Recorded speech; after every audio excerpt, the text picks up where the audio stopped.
2,4 millions de dollars pour moderniser l'industrie minière et les préfets de la région accentuent la pression pour davantage d'investissements. Voici ce qui retient l'attention.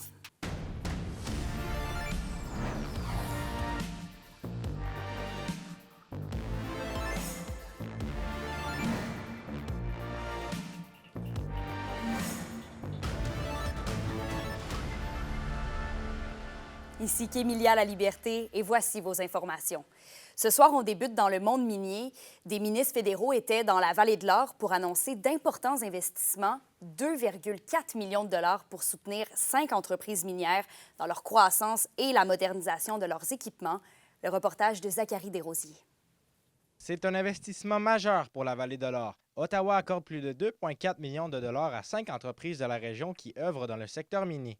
Technilab, SGB Abitibi, Arcis Web Software, ASDR Canada, Usinage Marcotte et Hydrotech Mining profitent de ce soutien. Comme vous avez certainement remarqué, ce sont toutes les industries à la fine pointe à technologie, des entreprises à la fine pointe à technologie. Donc nous sommes très intéressés à favoriser et accélérer le processus d'innovation dans l'économie canadienne pour que ce modèle puisse continuer et prospérer davantage. Il faut que la production des ressources naturelles soit elle aussi extrêmement efficace, innovante. Ce qui est intéressant, c'est qu'ici, cette région a toujours été un leader dans ce processus de mondialisation, d'aller travailler avec les partenaires ailleurs sur la planète et pas seulement d'envoyer les ressources naturelles primaires aux États-Unis. Les sommes serviront à moderniser des équipements, améliorer la production et développer de nouveaux marchés. Pour l'entreprise, ça représente un bon coup de pouce. Puis, on est quand même une entreprise qui est de niveau international maintenant. On avait peut-être des systèmes, parce que nous, dans le fond, c'est le ERP qu'on a changé dans notre système administratif.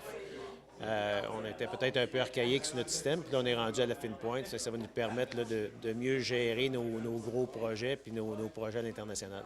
Bien, c'est beaucoup pour le ERP et le CRM. C'est vraiment pour connecter notre réseau de succursales ensemble. Puis à ce moment-là, avec tout ça, bien, on va améliorer notre rentabilité puis également tout ce qui est le réseautage dans la compagnie. Chez ASDR Canada, ce financement arrive à point. L'entreprise pourra automatiser une partie de ses opérations, un atout précieux alors que la main-d'œuvre se fait rare. La main-d'œuvre est quand même difficile à avoir, ça fait qu'en mettant un nouveau système un peu plus automatisé, on peut faire le même, grossir la compagnie sans grossir le nombre de personnes qui y travaillent du côté administratif. Un soutien qui va bien au-delà de l'économie, rappelle le dirigeant de Hydrotech Mining, Shane Poirier. C'est pas juste des retombées économiques. Je pense que c'est aussi le côté, beaucoup d'éducation à faire côté environnement, parce que les mines d'aujourd'hui sont propres, ils ont un environnement, sont très conscients de l'environnement. Donc, c'est vers là qu'il faut focusser. Les fonds accordés aux entreprises pourront aussi servir à développer de nouveaux marchés dans l'avenir. Zachary Desrosiers, RNC Nouvelles, Val-d'Or. Et les préfets de l'Abitibi-Témiscamingue dénoncent l'indifférence du gouvernement envers notre région. C'est qu'une étude datant d'il y a 3 mois a révélé un déséquilibre fiscal annuel qui pourrait s'élever jusqu'à 822 millions de dollars. Les préfets demandent donc des pistes de solutions concrètes pour redonner au territoire, mais demeurent sans réponse de plusieurs ministères, en rappelant que seulement 20 des investissements de la région proviennent du secteur public, contre 80 du secteur privé. Jacqueline Bégin, président de la Conférence des préfets, considère qu'il y a un manque flagrant de considération pour l'Abitibi-Témiscamingue et sa population. On a contacté plusieurs ministères, une vingtaine, pour avoir des rencontres, pour voir qu'est-ce qui pouvait être mis en place pour permettre à l'Abitibi-Témiscamingue d'avoir des investissements justes et équitables. Donc, à date, je vous dirais qu'on a à peu près reçu 4 confirmations de rencontres. Donc, ce qu'on veut, c'est un rattrapage pour permettre à l'Abitibi-Témiscamingue d'avoir des investissements qui sont justes et équitables. On voit juste l'état de nos routes, nos hôpitaux, nos écoles. Donc, ce qu'on veut, c'est une juste part, puisqu'on contribue, et pas seulement avec une prémisse de bien, vous êtes 1,45 % de la population, donc voici 1,45 % du budget. Ça, c'est pas vrai. On contribue énormément, donc ça prend des investissements qui sont plus majeurs et on est en déficit d'entretien partout. Donc, il faut absolument que le gouvernement intervienne de façon importante.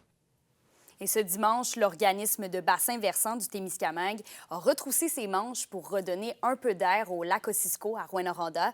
Résultat, des kilos de déchets retirés et une rive plus propre. Élise Tessier nous en dit plus. Des pneus, des barils, des roues de vélo et bien plus encore. Au total, 223 kilos de déchets ont été retirés des abords et des eaux du lac Ossisco dimanche à Rouyn-Noranda. Mandatée par le ministère de l'Environnement, c'est une équipe de l'organisme de bassin versant du Témiscamingue qui s'est affairée à la tâche. On va dire que c'est pas dans les places où il y a le plus de monde qui y vont, donc ils le voient pas nécessairement. Mais c'est pour ça également qu'on essaie de faire beaucoup de sensibilisation puis de pouvoir montrer au monde qu'on enlève ces déchets-là puis que chaque petite action compte. Mélanie Allé, du collectif Territoire, qui s'affaire réhabiliter à long terme le lac Ossisco, souligne que la majorité des déchets retrouvés sont récents, souvent âgés moins d'1 an. Ça a l'air de rien, mais un pneu comme ça peut se dégrader et dégager des contaminants pendant 300 à 400 ans dans l'environnement. Puis même chose avec tout ce qu'on a ramassé, surtout les plastiques qui sont rendus relativement petits. C'est facile pour des oiseaux, par exemple, surtout s'il y a compétition, qu'il y en a plusieurs un à côté de l'autre, de prendre ça pour peut-être quelque chose de comestible puis l'avaler, puis c'est pas comme s'ils pouvaient le digérer. Donc, à toutes les occasions qu'on a de pouvoir faire une part, dans le fond, puis enlever des déchets, bien, on le fait.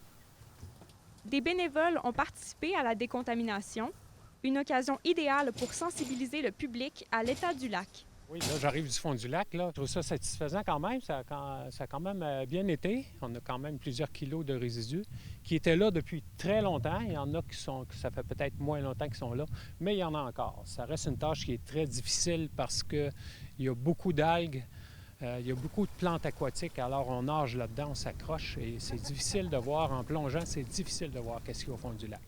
Fait qu'il faut peut-être reprendre l'activité au printemps avant que les plantes poussent. Élise Tessier, RNC Nouvelles, Rouyn-Noranda.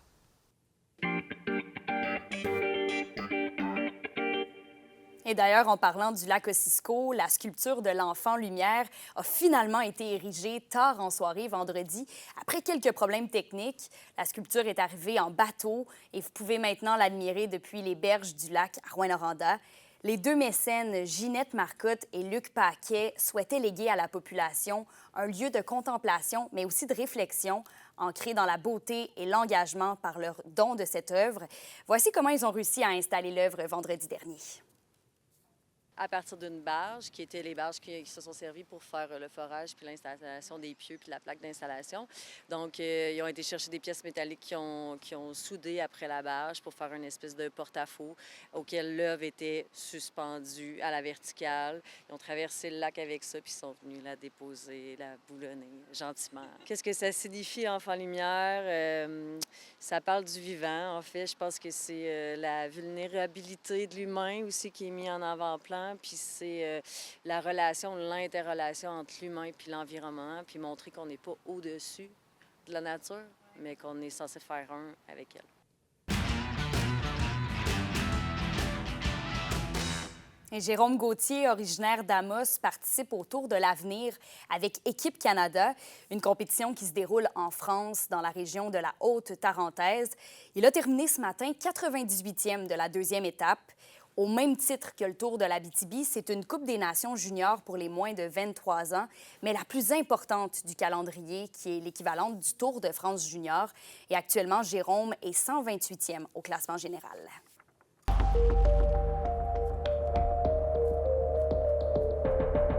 À la météo pour ce soir, c'est des averses pour l'Abitibi, minimum de 9 degrés. Et pour le Témiscamingue, ce sera sous les nuages, un 40 de probabilité d'averses également, minimum de 10.